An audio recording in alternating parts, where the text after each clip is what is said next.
You want it. You tell yourself this time it's for real. But after a few days it fades. Again. You start asking, why can't I stay consistent? Why can't I follow through even on things I want? Let's try answering that with a little help from philosophy. People say, you're just not disciplined enough. Successful people just push through. No excuses. But is that really it? Is willpower all it takes to stay consistent? Philosophers would say not quite. Jean-Paul Sartre once said, existence precedes essence. We're not born with a fixed purpose. We create meaning after we exist, which means even what we want is a choice we make along the way. And every choice comes with a cost responsibility. That weight? It's heavy. So what do? We lie to ourselves. I've just been too busy. This doesn't feel right anymore. Maybe it was too ambitious from the start. Sartre calls this bad faith, pretending that we didn't choose, so we don't have to deal with the consequences of choosing. Heidegger approaches it differently. He asks, are you really living as yourself? Or are you just drifting in the noise of others? He calls this state inauthenticity.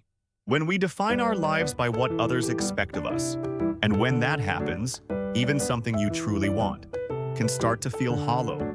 The drive weakens, not because you're lazy, but maybe because it was never truly your desire to begin with. Nietzsche gives us another take. He said, people admire great goals, but they quietly despise the small steps it takes to get there. So maybe it's not that we lack willpower. Maybe we've just been ignoring the environment and repetition that keep will alive.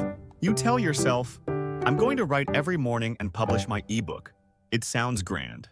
But when you actually sit down to write, you lose interest after one sentence.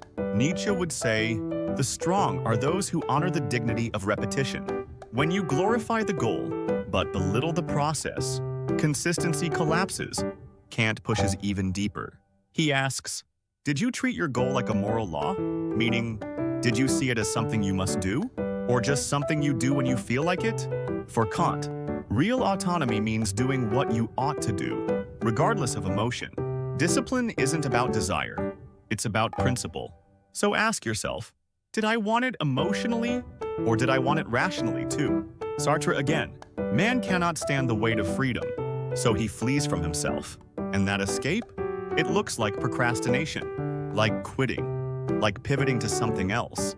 We pretend we chose freely, but the moment the pressure kicks in, we start blaming time, circumstance, and eventually, ourselves. But really, that's just running from freedom.